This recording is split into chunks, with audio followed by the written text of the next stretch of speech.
What's up, everyone? Welcome back to another episode of the Multi-Location Marketing Show. I'm Elliot Olson, your host, along here with my co-host, Matt Nickols. Hello to all the multi-location marketers out there. Hope you're doing well, and we look forward to another great episode today. Yeah, it's Friday. We just got 18 inches of snow here in Michigan where we're recording this, and we've been kind of in a humorous mood today. So hopefully this episode's a little more entertaining for some of you who appreciate humor. But what we're covering today on the Multi-Location Marketing Show, we've been reading, we've been noticing in the programs that we've been managing through our partners and clients that digital ads, the cost of digital ads are going up in 2022. And there's a lot of reasons for that. And so we want to dive into what the rising costs of digital ads means for your multi-location business. And also we want to talk about 4 ways to kind of combat that, to combat that, and kind of some options on how you can still improve your local marketing and performance while not getting losing your shirt on digital ads this year. So first thing I wanted to ask you, Matt, was just if you could give us a reason, like your opinion, what you're seeing and why the cost of digital ads are going up. I mean, we know it's kind of COVID had a lot to do with that, but why do you think that is? Yeah, I mean, I think primarily supply and demand is a big factor. COVID and the pandemic has really changed how some people are advertising, and it seems to have driven a lot more advertisers to digital advertising, maybe because people aren't out and about as much, or some of the other channels they've used have not been as effective. But, we've seen, just steady growth of digital advertising in general, just because of its effectiveness and its targeting capability and, its performance over the years. But I think, the rise in competition, most of these platforms, Google, Facebook, they're really primarily a bid system. So if you have, 3 competitors in your market bidding on ads, and then now 6 are bidding on ads, it's going to drive up the cost because people are paying, there's more competition for the eyeballs that you're trying to get in front of with your message, and that can cause the price to go up. So just to talk about a few numbers wise, there was a really interesting study done late last year by Business Insider, pretty reputable business content site, and they do a lot of data analysis and reporting. And what they saw, so they took paid digital media, and they compared like what they were seeing in 2021, Q2 with Q1, was there like a rise, and also like year over year, Q1 of 2021 with the previous quarter, because sometimes there's seasonal things that can influence it. And they saw across what, the analysis they did, CPM prices rose about 89% year over year for Facebook and Instagram. And if you don't know, CPM is a term used for more impressions-based advertising, and it's like the cost per 1,000 impressions, right? And then the other, Sure. Cost per click generally is kind of the other digital measurement of, volume and what you're getting for your dollar. So we also saw that Facebook's average price per ad increased 47% year over year in the second quarter of 2021. And they warned investors that prices were likely to continue to rise. And we saw that. And YouTube, for example, CPMs reportedly rose over 108% year over year. And, I think Google AdWords is a little harder to kind of get a gauge on because there's so many factors involved, your quality score, Sure, yeah. The competition, the keywords that you're bidding on and things like that. But we've read that some of that has increased significantly as well because of the competition and more people bidding up the terms. So there's definitely, a rise. And I think once advertisers start raising prices, or advertising platforms start raising their prices, seldom do you see them go back to normal as long as they're selling those things. So if you remember in the past, when the economy has our gas prices have gone up or the economy's gone soft, you'll see people adding in, a surcharge for gas. But do you ever see that then go away, or does that become the normal price? And so inflation and all these things are just causing prices to go up in general. So I think we're going to see more of that trend in 2022, and marketers need to be aware of that. Yeah, I like that. And one thing I was thinking of as you were talking is, we have a lot of we work with a lot of businesses that do a lot of referral marketing, and even as I'm talking with new businesses and new relationships, there are a lot of companies that maybe were traditionally referral based that are, COVID kind of just swept that out from underneath them in a lot of ways. And so they're looking for ways to start to enter into the digital marketing space. Not every multi-location business is super heavily invested in digital advertising or doing stuff online. So I know that's kind of a small subsect of a lot of different industries, but that was one thing I was like, man, I'm sure that has contributed to some of all the new people that are getting into the game that haven't been there. Yeah, the vast majority of people, I think, are using digital media. But at the end of the day, it's really, you're looking at value. How do you drive new business opportunities, leads, grow your revenue, and how do you do that cost effectively? So I think this news and what people are seeing are causing people to kind of reevaluate a little bit. Like, what are there other channels that we can use? So sometimes people get kind of maybe in a rut with like one marketing channel that seems to be working for them, and they just keep doing that.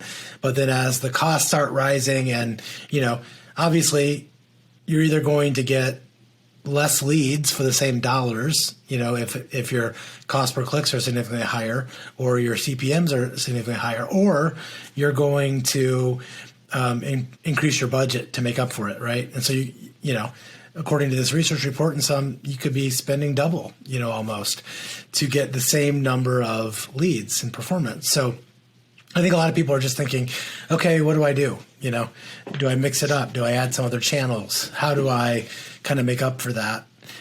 We don't want to double our, ad budget.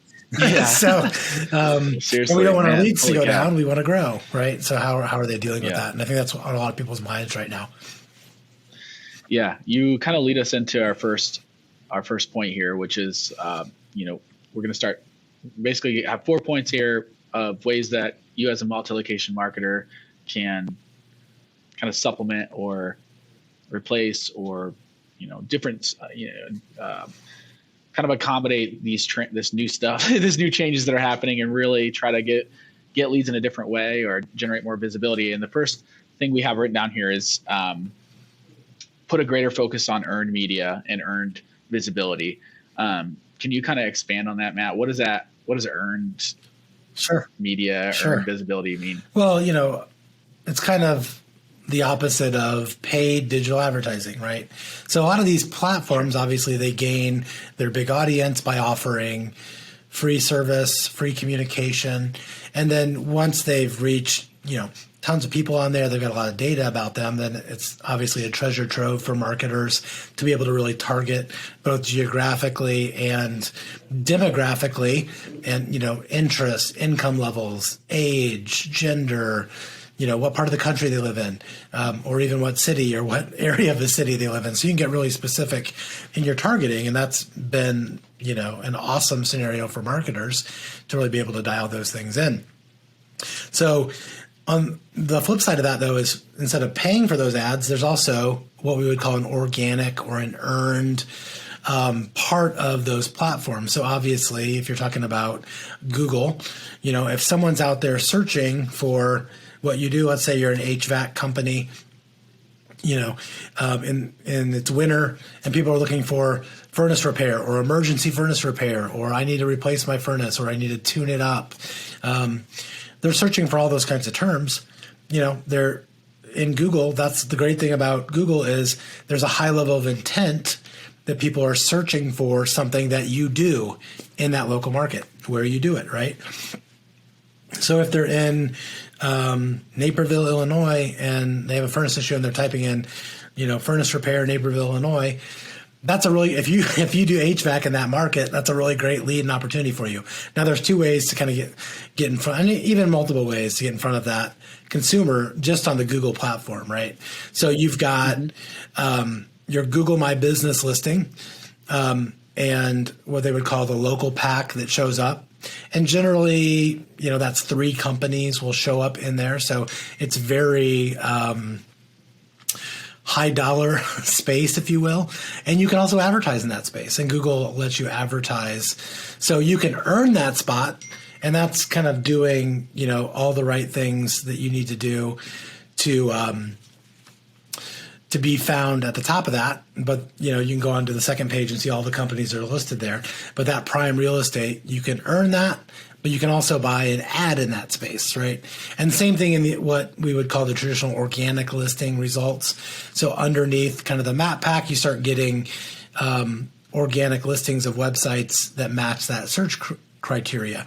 And so if you're in the top spot there, right, that's getting the lion's share of the traffic, probably 30 to 35% of the clicks. If you're in the second position, you're getting 18%. Third position, maybe it's 10 to 12. And then, the fourth position might be 5 to 7.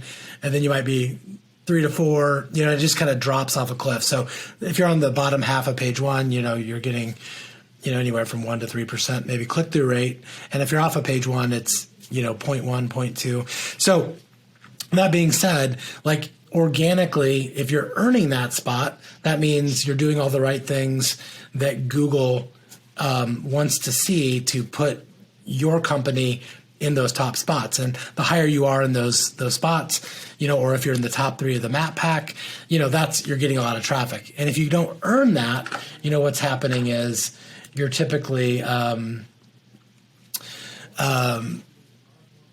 to pay to be there, right? Or just not getting any of the visibility from that channel. And so when you focus, a lot of people think that, I'm getting good local visibility because I'm buying ads. Well, if those ad prices are going up really high, that's partially true because you can get a lot of good visibility from people searching for that buying ads. But there's a percentage of people that, the majority of people, in fact, trust those organic listings better because they're not being advertised to. And they understand that those are earned spots. And so they would rather click through and look at companies that, have earned a spot in those top listings. So there's always, additional organic opportunity that you can't get even with paid. But, it's always good to kind of have a balance on that. Now, one thing that companies are really starting to want to do in 2022 is figure out how can I do better organically? How can I be higher up on the rankings? How can I put more focus there? And sometimes, a lot of companies we talk to, they might have 3 to 5 search terms that they're really focusing on. And that's, what they've traditionally done and tried to do a good job there.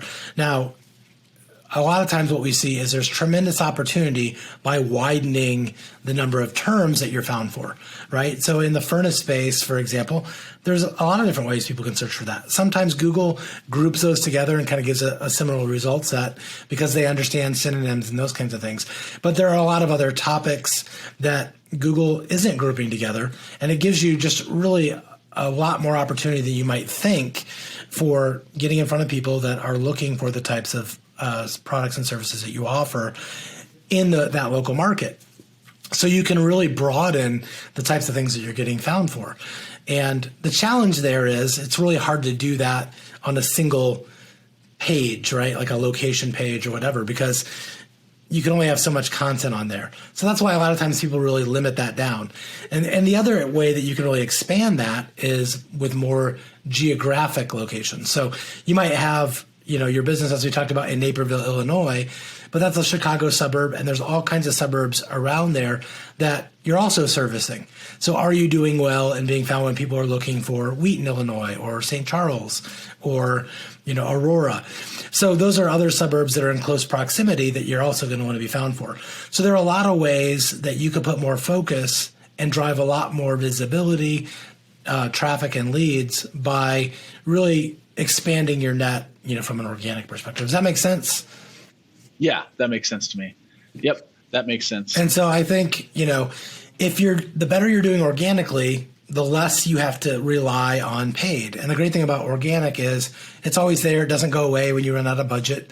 It doesn't change your cost if the cost per clicks get bid up because a lot more competitors are in there because you're winning. Now, it can make the effort you have to put in and the strategy and the things that you have to do more important. You might have to put more focus and spend more there. But generally, we see across, our clients that they're generating organic leads and traffic at about 1/25th to 1/32nd the cost of what they can do that for paid.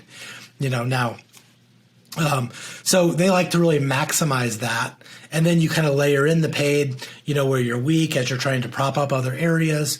And, you need some other tools and technology, especially as a multi-location marketer, where you've got to do that across, 10, 20, 50, 100, 500 markets. Doing all the right things, you have to have technology to really help you scale that and the unique content and things that you have to do to really win in those spaces. So you need some tech, but it's worthwhile to kind of look into investing in that, especially as ad prices continue to rise, and you need to really diversify. Yeah, that's a great point. A lot of multi-location businesses are highly dependent on digital ads to be able to drive traffic to their locations. A lot of them are either managing it in-house or they're working with a agency to manage that. And I think in some ways it can seem managing digital advertising campaigns is nothing simple by any means. I mean, you can lose your shirt, as a lot of people listening probably know, but when you're assessing what strategies you're going to be using, especially since these ad costs are going up so much, it makes sense to try to piece together what would it look like to put some sort of organic emphasis this year on our marketing. Like, what would it look like to try to rank for more terms? What would it look like to produce more content? Yeah. These things that we know historically really do a great job of helping us generate leads long term, instead of it just being this kind of thing we're feeding the beast all the time with. I mean, really do kind of some sort of business analysis on that would be perhaps a really good exercise this year. Yeah, so, and I think the other thing is just, I said this, but just to kind of reemphasize it, a lot of people seem to just think, well, we've got that taken care of, and we've done some other podcasts about how to really assess how you're doing at the local level and how to really understand, where you're at. And we talked about the click-through rates depending on how you're ranking, and really, it is a great exercise to go through, kind of defining what are all the keywords or ways people could look for us that we would want to engage with that person doing that kind of a search, that they're actually looking for what we do, and what markets do we do that in, and kind of create a matrix and then look at that and see how you're actually performing. Because if you're in that 10%, 15%, on in the top three, you have so much room for growth. And we've seen people just blow it out, 300-400% growth in the first 12 to 18 months, and then consistent growth going forward. And it's really revolutionized, how they're doing things. So the key there is just understanding where you're at, and how, is there opportunity or not, right?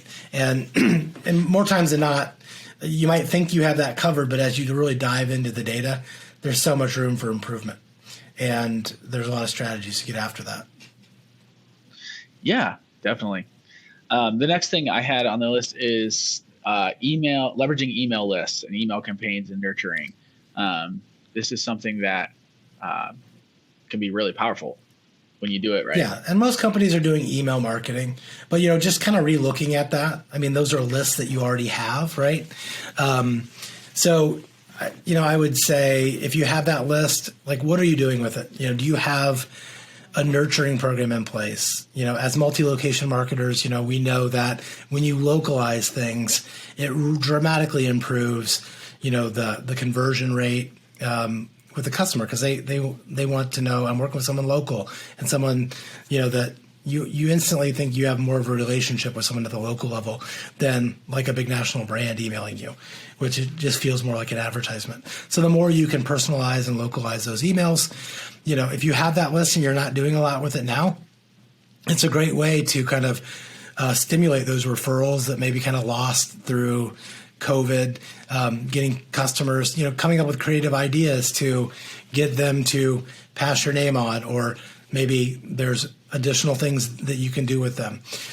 So email lists are a lot of times a hidden gem that people aren't tapping out the full potential of, especially at the local level, because, we do things, the central brand has a lot of insight in there. They have people assigned to doing that. But if you set up a program where your local people can take advantage of that, emails they've collected, things that they're doing, if you're not doing that for them centrally, engage at that level, there's a lot of opportunity. And I want to go back to one other thing. When we talked about earned media, sure. Another area there that we didn't really touch on, I just want to make sure that we hit on is social media. So obviously, same thing we talked about with Google. You can advertise on Facebook. It's a great way to really dial in that target audience that you're looking for in each of your local markets. But doing that in a way, from an advertising perspective, is great. But there's also the earned or the organic side of social media as well. So are you doing things with content? And we talked about content being an important part of what you're doing, from a SEO and an organic visibility standpoint to really build authority in those local markets. And you're doing that on a regular basis. Using social media then to capture, that content that you're publishing, taking snippets of it, pushing them out to your social network at the local level, driving them back to the website, again, is a great way to get more followers, engaging with your current followers at the local level.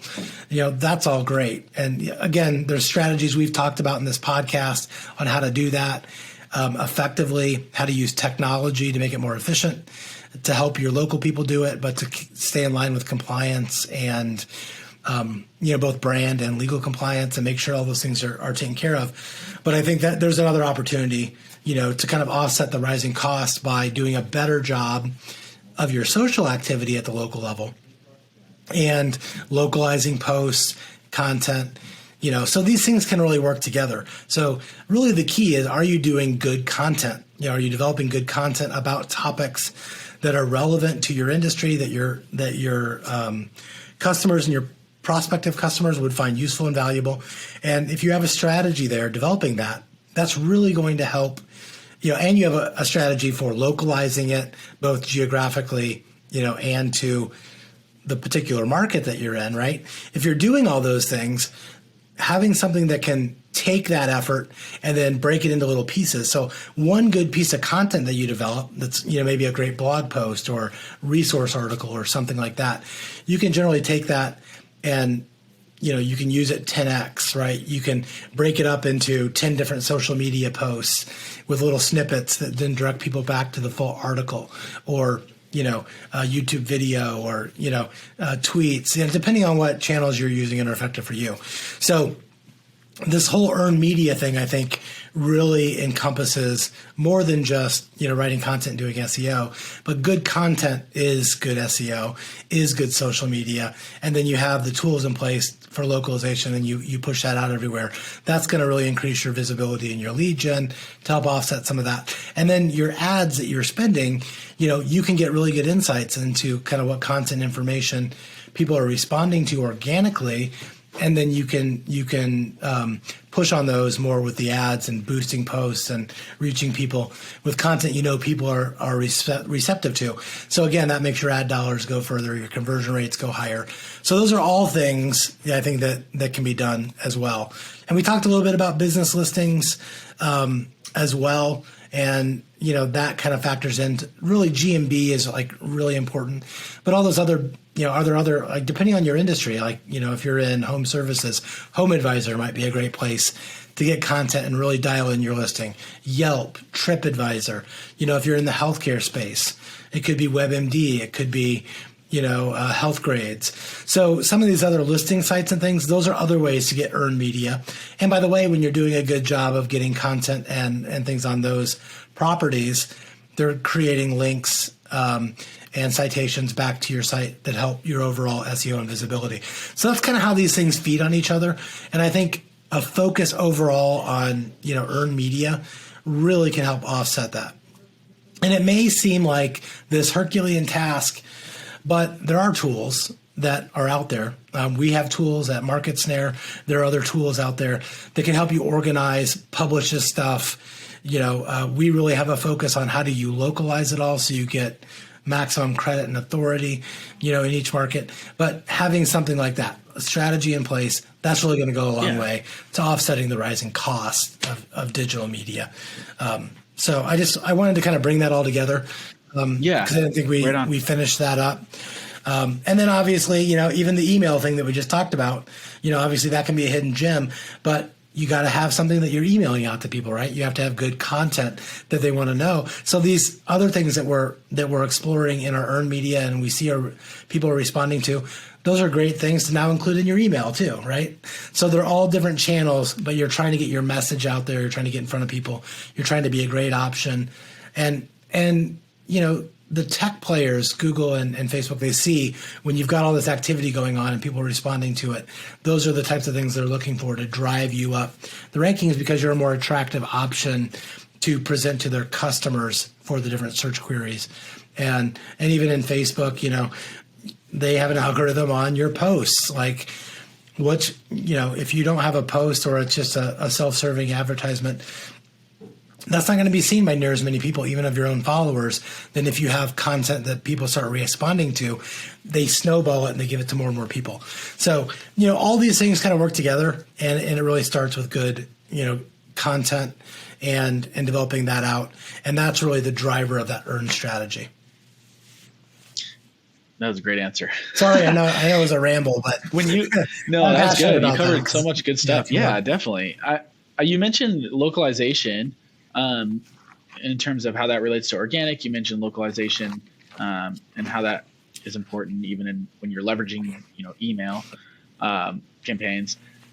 How does number 3 we have is, digital ad localization. So how localization affects your cost. I'm assuming that's part of what you're going to talk about. But can you elaborate on, why focusing on localization in digital ads is important, especially for this year when digital ad prices are going up? Well, yeah, I think a lot of people, like we said, get in a rut and they know what their ad costs are. And maybe that fits, the model of profitability that they need. Like if we can generate this cost per click, we know we're going to convert at this rate and we're going to get enough leads that's going to be worth it. And it's easy. I've got it all set up and it's working. Well, now as the ad costs rise, people are taking a second look at that and like, well, how can we bring these down, the cost down? How can we make our model continue to work? And so obviously we talked about organic, supplementing with that, relying less on ads. That's a great way to do it one way, but you can also improve your digital ads. And what we found is that a couple things. One, if you can localize your messaging, people respond to that a lot better. And if you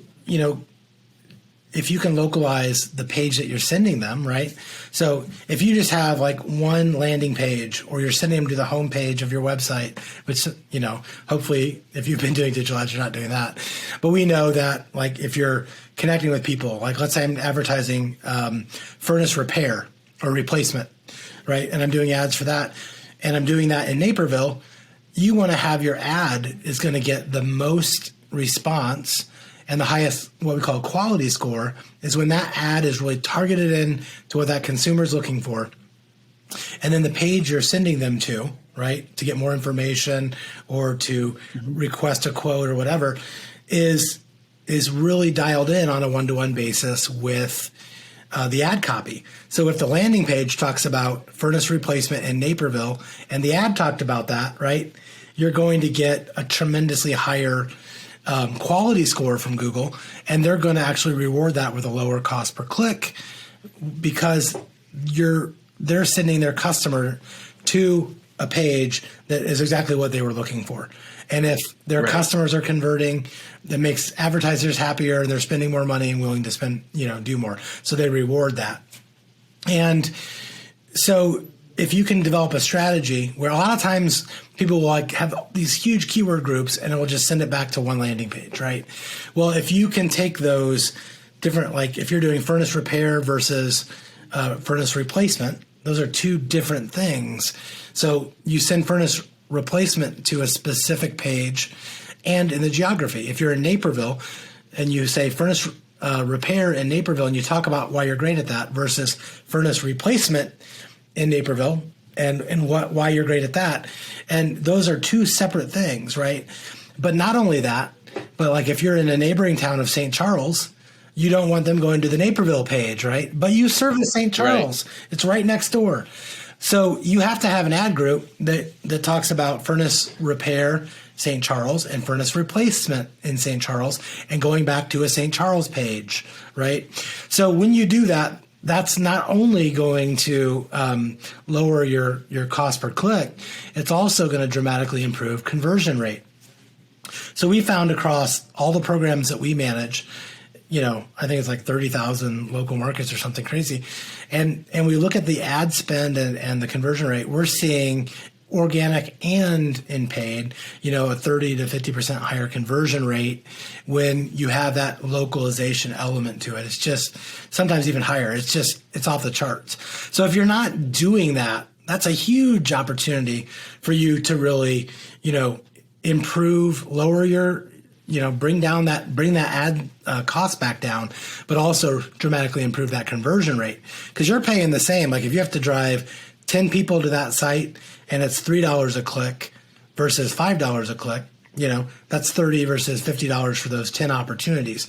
But if you're converting them at a 50% higher rate, that's huge, and it totally, gets more leads in the funnel and more opportunities. So at the end of the day, if you're improving each of those steps in percentage, in addition to lowering your cost, you're going to be much further ahead. So the trick comes down to a lot of when people go to say, well, how do I do that? I mean, that would, like, if I have 50, 100 locations, how am I going to do that at scale? And so you have to have some good technology to do it. And again, it's something that we do with clients. There are other platforms out there that try to do that with varying levels of success, in my opinion. But if you can get on a platform that allow you to do that, and you need some automation, right? So you need to be able to create landing pages at scale that localize. You need to be able to create your ads at scale that localize, that can really give you the fine tuning of those knobs for each of those geographies and ad campaigns, and the ability to send them to different landing pages and different tracking mechanisms. But there are tools out there that do that. So, if you have questions about that, obviously you can always reach out to us. We're happy to help point you in the right direction or tell you how we handle it. But those are some really great ways to kind of stem the tide of rising ad costs. And they're just best practices overall in general to really maximize your ad dollars that you're using. So we've talked about putting a greater focus on earned media and visibility. We've talked about leveraging your email lists and localizing your digital ads. And then number 4 we have on the list is just investigating alternate channels. Like kind of to reiterate what you've said before is a lot of times as local marketers, we get in the kind of vein of doing specific things, and we don't really push ourselves into different mechanisms for finding new leads. And so you have a few on here that you wanted to mention, just in terms of other channels that maybe marketers haven't thought about, or maybe they've done before and haven't. It would behoove them to go back and kind of dig into those again. Yeah, for sure. I mean, obviously, if your ad prices go up 100%, well, now that kind of changes. That's a lot. It is. Like, that's a lot. I don't think everybody's experiencing that, but clearly, I mean, this study, looked at a lot of data and they saw a lot of increase. So we know they're going up, right? Now, you don't always see that across the board, and maybe you're not seeing that as much, but this podcast is still relevant to you because these techniques could be used to just lower your ad cost or get more leads at the same price points and things. So while we do know ad costs are going up, and that's making people think about this, and that's why we're kind of leading with that as a podcast, we always should be thinking about these things, right? Always looking to do it. But as human nature goes, if something's working and we set it and we forget it and we have a million other things on our plate, we don't always go back and really look at those things and saying, well, I could be doing a lot better. But, and some people, they're really focused on that, and other people, they're not. And, there's a lot of dynamics there. So just want to encourage you on that, and there are other channels besides digital, right? Purely digital. And what's cool is some of these channels that we might have used in the past, we're bringing digital components to them now, right? And kind of reinvigorating them as options that are more trackable for attribution and ROI, where in the past you might not have known about that as much. So things that I know other people are using successfully and that we're helping clients with as well is things like direct mail, right? I think I just saw a thing that said direct mail is still the number one most dollars are going to for local marketing is direct mail. People have been doing it for eons and it's worked. It's had its ebbs and flows. As more people have moved to digital marketing, direct mail, less people have been doing it to some degree, but other people have gotten back into it because now people like getting something physically that they can touch and feel is like kind of new again, right? And so there's less mail going in the mailboxes. And so sometimes people are finding that they can get through with a message where an email wouldn't get through, or those types of things. So, so I think like exploring direct mail, seeing what the costs are, maybe doing a pilot campaign. Again, personalization is so important. It's just a principle and localization, right? So if you're sending out in your local market, there are ways now that we can localize and personalize direct mail, just like we do in email. So there are variable printing technologies and things like that. I know we had a big, national health insurance provider that we've done a lot of work with, where we were literally taking postcards.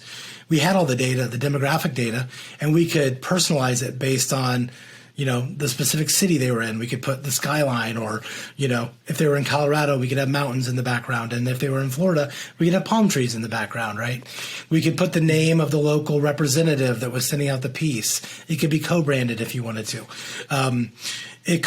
And we put on there like what we called like a personalized URL that would send them back to a local web presence with a specific URL for that individual person. And so it could track if they responded to it, for their special offer. We'd have a phone number that would go in with we called it a privacy code they could punch in when they answered it. So we knew when they called who it was. And we would generate those leads and put them in the queue, and the local representative could work those opportunities. It's just kind of one scenario. You could have, if it's an elderly couple, it could be a picture of an older couple. If it's a younger family, it could be a younger family picture.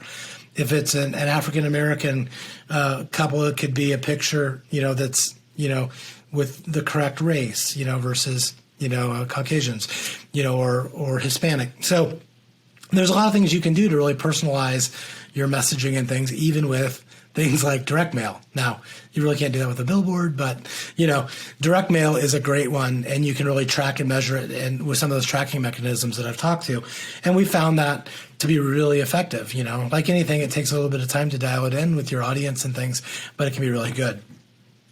The other thing that we can do, we see people doing is, going back to maybe TV and radio, maybe traditional publications and things like that.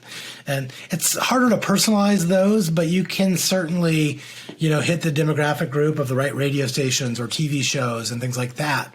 And we can scale that now across, multiple markets where we can do buys, where you can even like share in with your local reps, all go into a market and, drive them back to a local website that then shows them where to go. So there's a lot of cool things that you can do to track and trace those. And those things, as ad prices rise and the landscape changes, maybe something, again, to take a look at with a new set of eyes, some new strategies, again, using technology, using localization to the level that you can, tracking attribution and putting those into your marketing mix. You can do some really cool things, with some of those channels that, maybe we've gotten away from a bit as marketers. Right on.